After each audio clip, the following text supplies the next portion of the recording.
तो नमस्कार दोस्तों, मेरा नाम पंकज और आज की इस वीडियो में आपको बताऊंगा मैथ के मोस्ट इंपॉर्टेंट क्वेश्चन। तो सारे के सारे जो भी मैं क्वेश्चन बताऊंगा वो काफ़ी ज़्यादा इंपॉर्टेंट है आपके बोर्ड एग्जाम के लिए। तो इस वीडियो में मैं जितने भी सारे क्वेश्चन मैं बताने वाला हूं वो सारे के सारे जो मैं बताने वाला हूं वो ऑब्जेक्टिव टाइप क्वेश्चन है। तो शुरू से लेकर के लास्ट तक देखना, ठीक है। और सारा क्वेश्चन इंपॉर्टेंट है आपके बोर्ड एग्जाम के लिए। तो आप भी क्लास 10th में हैं तो 100% देखना, ठीक है। तो जैसा कि आप देख सकते हैं, पहला क्वेश्चन से ये स्टार्ट करते हैं। यहाँ पे भैया पहला क्वेश्चन हमारे पास जो दे रखा है वो है 15, 22, 13, 9, 10 तथा 30 का परिसर होगा। मतलब आपको परिसर ज्ञात करना है भैया। पहला का आपको ज्ञात करना है क्या, परिसर। आपको ये पता होना चाहिए कि परिसर बराबर क्या होता है। परिसर भैया, परिसर बराबर क्या होता है, सिंपल सी बात है। ये जितने भी सारे संख्या है इसमें देखो सबसे बड़ी संख्या और सबसे छोटी संख्या देखो। तो सबसे बड़ी संख्या यहाँ पे आपको 30 नजर आएगा और सबसे छोटी संख्या यहाँ पे 9 नजर आएगा, है कि नहीं, यही ना 9। तो जो बड़ी संख्या उसमें से छोटी संख्या को घटा देते हैं, परिसर हमारा निकल जाता है। तो यहाँ पे लिखते हैं बड़ी संख्या, क्या लिखेंगे, बड़ी संख्या, ओके, संख्या माइनस के छोटी संख्या, राइट, छोटी संख्या, ओके। तो बड़ी संख्या हमारे पास है भैया 30 और माइनस छोटी संख्या हमारे पास है सिर्फ 9। तो यहाँ पे 9 लिखेंगे, बराबर घटा देंगे तो हमारे पास आ जाएगा 21। तो मतलब ये परिसर जो आया भैया 21, परिसर निकल के आ गया 21 आंसर। तो पहला का आंसर 21। कभी भी परिसर ज्ञात करना हो तो ध्यान में रखना, सबसे बड़ी संख्या ढूंढ लेना और सबसे छोटी संख्या ढूंढ लेना, ठीक है। और बड़ी संख्या में से छोटी संख्या घटा देना, आंसर आ जाएगा। आइए अब हम दूसरा क्वेश्चन देखते हैं। तो दूसरा क्वेश्चन हमारे पास यहाँ पे है। दूसरा क्वेश्चन देख सकते हैं, यहाँ पे दिया गया है इतना इतना का बहुलक होगा। बहुलक बड़ा आसान सा, देखते ही आप पता कर सकते हो कि कौन बहुलक है। इसमें देखो जो संख्या ज्यादा बार रिपीट होगा वही बहुलक होगा, याद रखना। तो यहाँ पे देखोगे 1 2 बार रिपीट है, 3 यहाँ 3 बार रिपीट है, 1 2 3 बार। तो सबसे ज़्यादा बार रिपीट कौन हो रहा है, 3। तो इसका बहुलक 3 हो गया। इसका मतलब दूसरा का आंसर जो होगा भाई, इसका बहुलक बराबर क्या होगा, बहुलक बराबर जो हो गया भैया 3। दूसरा का आंसर 3 हो गया, राइट। आइए अब हम देखते हैं भैया यहाँ पे तीसरा प्रश्न। तीसरा प्रश्न काफ़ी ज़्यादा इंपॉर्टेंट है। वैसे तो सारे के सारे क्वेश्चन इंपॉर्टेंट है ना।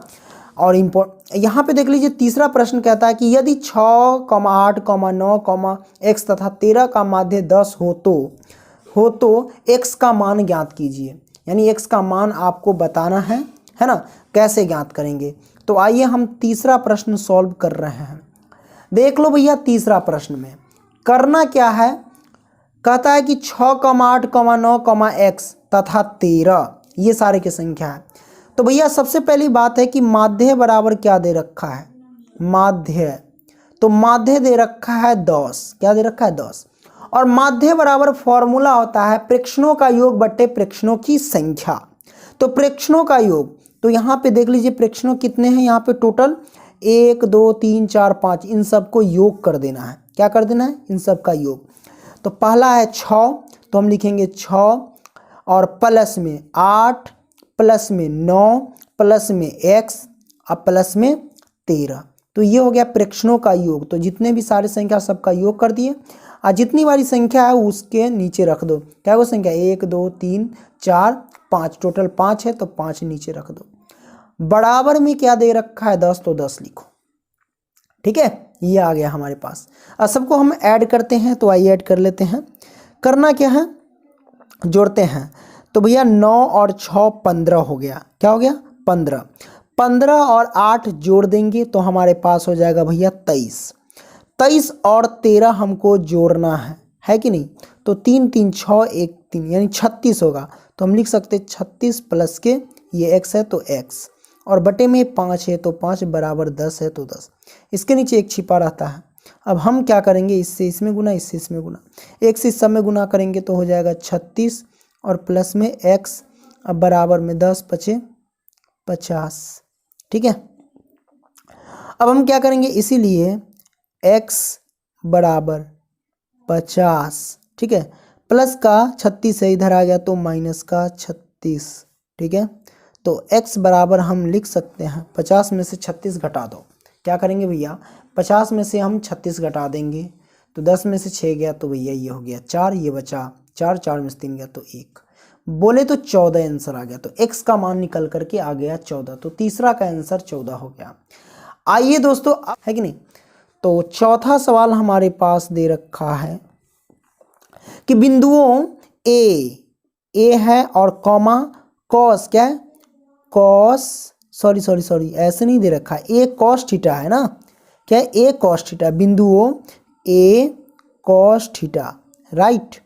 अब कॉमा में 0 ये दे रखा है और दूसरी दे रखा है 0 कॉमा में ए साइन थीटा, ठीक है साइन थीटा। अब बताइए कि बीच की दूरी, आप दूरी ज्ञात करना है, यानी दूरी सूत्र से आपको ज्ञात करना है।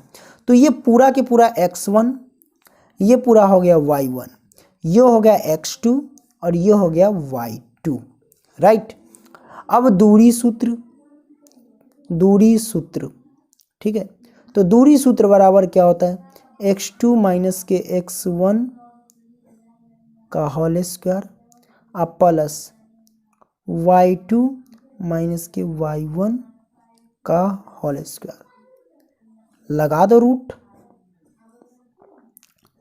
x2 हमारे पास क्या है 0, तो हम लिखेंगे 0 और माइनस के x1 हमारे पास क्या है a cos थीटा, तो a cos थीटा इसका कर देंगे होल स्क्वायर प्लस, देख लीजिए y2 हमारे पास है a साइन थीटा, तो हम लिखेंगे क्या a साइन थीटा माइनस, ठीक है क्या लिखेंगे माइनस y1, तो y1 हमारे पास है 0, तो हम लिखेंगे 0, इसका होल स्क्वायर कर दो, इसका रूट कर दिए, ठीक है। अब यहाँ से क्या करेंगे, 0 माइनस के a cos थीटा का होल स्क्वायर है, इसका हम तोड़ लेते हैं a प्लस बी का होल स्क्वायर पे, ठीक है। तो a स्क्वायर a के जगह पे 0, 0 का स्क्वायर हो जाएगा 0, अब प्लस बी स्क्वायर, तो बी स्क्वायर बी के जगह पे a cos थीटा है तो इसका स्क्वायर करेंगे तो ये हो जाएगा a स्क्वायर और cos स्क्वायर थीटा, ये दोनों होगा क्योंकि बी स्क्वायर मतलब कि a cos थीटा का होल स्क्वायर, तो जब दोनों को दो जगह गुना करेंगे, होल स्क्वायर मतलब दोनों को दो जगह गुना करेंगे तो a cos थीटा और गुने में a cos थीटा ये होगा। तो भैया a से a में गुना किए तो a स्क्वायर, cos थीटा से cos थीटा में गुना करेंगे तो cos स्क्वायर थीटा, यही ना आएगा। तो मैंने डायरेक्ट लिख दिया, तो a स्क्वायर 0 का स्क्वायर किया तो 0 प्लस बी स्क्वायर, तो बी स्क्वायर की जगह पे ये हो गया, ठीक है। आप फिर -2ab, तो 2 a के जगह पे 0, a के जगह पे 0 अगुने b के जगह पे a cos थीटा, ये हुआ प्लस है तो प्लस, ओके। अब ये आ गया, ये भी a माइनस बी के होल स्क्वायर पे जाएगा, तो a के जगह पे हमारे पास है ये पूरा a स्क्वायर मतलब a साइन थीटा का होल स्क्वायर करेंगे तो ये क्या आएगा, ये आएगा a square sine square theta, यही ना आएगा, ठीक है। अब प्लस बी स्क्वायर क्या होगा, प्लस बी स्क्वायर, तो प्लस बी के जगह पे 0, तो हम लिख देंगे क्या 0, तो बी स्क्वायर यानी 0 का स्क्वायर 0, अब -2ab, तो 2 अगुने a के जगह पे ये है a साइन थीटा अगुने a साइन थीटा गुने b के जगह पे 0, ठीक है ये लिख दिया मैंने 0, राइट। रूट है तो आप लगा दीजिए रूट, ओके। अब यहाँ सिंपल सी बात है भैया, 0 का तो कोई वैल्यू नहीं, माइनस इस सब में गुना करेंगे तो 0 ही हो जाएगा, तो हमारे पास क्या बचा a square cos square theta, ठीक है। इस सब का तो कोई वैल्यू नहीं, ये कट गया, ये 0, ये भी इसका कोई वैल्यू नहीं, ये माइनस ये सब 0 हो जाएगा, तो हमारे पास क्या होगा भाई, ये सब तो 0 हो गया टोटल के टोटल, ये भी टोटल के टोटल 0 से गुना हो रहा है तो टोटल 0 हो गया, तो हमारे पास सिर्फ बचा प्लस का ये वाला है ना, तो प्लस का हम लिखेंगे a स्क्वायर और साइन स्क्वायर थीटा, अब लगा दीजिए रूट अंडर, ओके। अब देख लीजिए यहाँ से a स्क्वायर कॉमन लेंगे क्योंकि दोनों में मैच कर रहा है, तो a स्क्वायर कॉमन ले लेते हैं, तो हमारे पास बचेगा क्या cos स्क्वायर, ठीक है क्या बचेगा भैया cos स्क्वायर है ना, तो लिखते हैं कॉस स्क्वायर थीटा, और ये हमारे पास क्या हो गया प्लस के साइन स्क्वायर थीटा, सेम निकल गया। ठीक है, रूट तो रूट। अब बताइए cos square theta plus sine square 1 के बराबर होता है, तो ये टोटल 1 के बराबर हुआ है। 1 से ए स्क्वायर में गुना करेंगे तो हमारे पास क्या होगा ए स्क्वायर, रूट तो रूट, और 2 गो ए स्क्वायर यानी इस 2 गो ए है इसके अंदर, इसको लिख सकते हैं रूट अंडर ए गुने में ए। ठीक है, तो निकाल देंगे ए गुने ए, तो बोले तो ए निकल गया, है कि नहीं, ए आया, तो इसका जो आंसर भैया ए आ गया। ठीक है, तो भैया देख लो चौथा का जो आंसर आया भैया ए। ओके, आइए दोस्तों हम 5वां क्वेश्चन लेते हैं। अब देख लो भाई, अब यहाँ पे हम 5वां क्वेश्चन सॉल्व करते हैं। तो 5वां क्वेश्चन कहता है 1 minus cot square 45 degree. Simple सी बात है इसको हल करना, 1 माइनस कॉट 45 डिग्री है ना, तो कॉट 45 डिग्री का वैल्यू क्या होता है, वो होता है भैया 1। ठीक है, स्क्वायर है तो स्क्वायर लगा दो। ठीक है, और बटे में 1 प्लस में कॉट स्क्वायर 45 डिग्री, सिंपल है, 45 डिग्री का value, cot 45 degree value 1, square तो स्क्वायर लगा दो, या 1 माइनस 1 का स्क्वायर तो 1 ही होगा, बटे में 1 और प्लस की 1, राइट, या 1 में से क्या तो 0 और बटे में 1 और 1 क्या होगा 2। तो भैया दुनिया की किसी भी संख्या से अगर 0 में भाग दोगे ना तो 0 ही आएगा, इस बात को ध्यान रखना। दुनिया की किसी भी संख्या से अगर 0 में भाग दोगे तो 0 ही आंसर आएगा, तो भैया इसका आंसर आ गया 0। ओके, आइए अब छठा क्वेश्चन लेते हैं।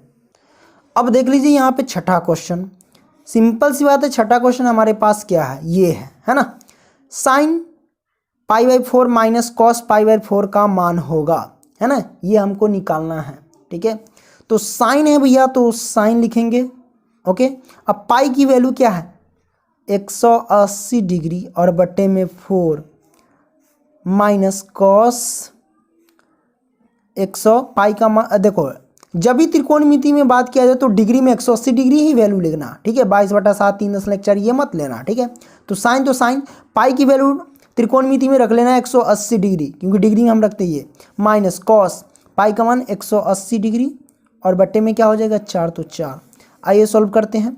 साइन तो भाई साइन, ओके, 180 डिग्री बट्टे 4 है, काट लो, काटेंगे तो 4 चौके 16 और इधर 2 जाएगा तो ये जाएगा 20 4 5 20, 45 डिग्री आ जाएगा, माइनस इधर भी क्या होगा 4 से इसको काटेंगे तो 45 चौके 180 डिग्री।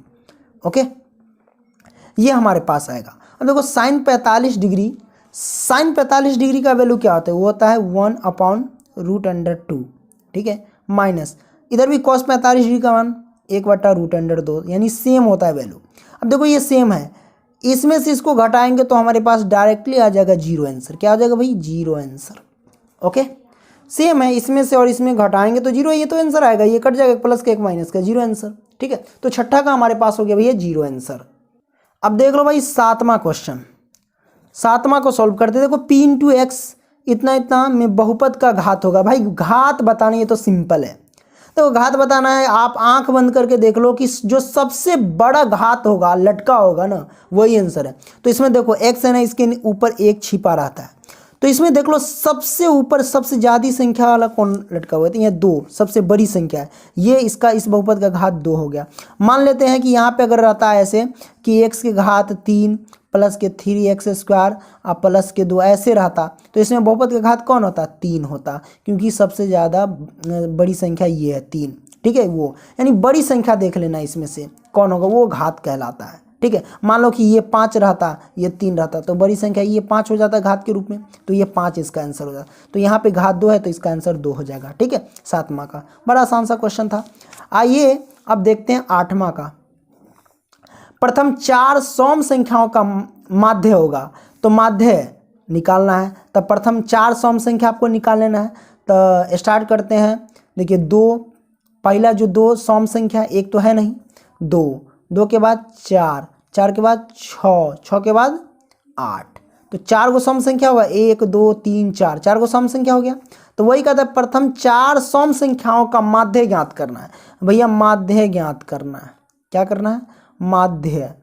तो माध्य बराबर क्या होता है प्रेक्षणों का योग, यानी जितनी भी संख्या उसका योग कर देना है। तो इस सब का योग कर दो, योग कर दिए आप, प्रेक्षणों का योग हो गया बट्टे प्रेक्षणों की संख्या, यानी क्या गो संख्या 1 2 3 4 गो संख्या, तो 4 रख दो।